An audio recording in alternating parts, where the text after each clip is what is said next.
السلام علیکم۔ حکیم صاحب ایک مریض کو اس کے گھر میں چیک کرنے گئے۔ ساتھ میں حکیم صاحب کا ایک شاگرد بھی تھا جو کہ 5 سال لگا کر تقریباً حکمت سیکھ چکا تھا۔ نبض چیک کرنے کے بعد حکیم صاحب نے مریض سے کہا، تم نے کیلے کھائے تھے؟ مریض نے کہا، جی بالکل۔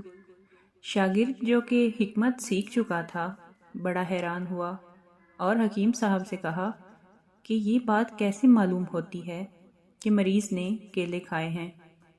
حکیم صاحب نے شاگرد سے کہا کہ اس کے لیے تمہیں مزید 1 سال شاگردی اختیار کرنی پڑے گی۔ شاگرد تو بس اپنی حکمت کی دکان کھولنے کے چکر میں تھا۔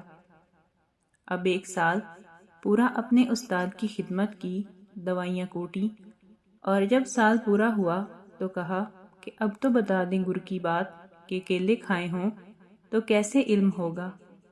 حکیم صاحب نے کہا، او کملیا، مریض دی منجی تھلے کیلے دے چھلکے پے سن۔ مزید اچھی ویڈیوز کے لیے ہمارے چینل کو سبسکرائب کریں۔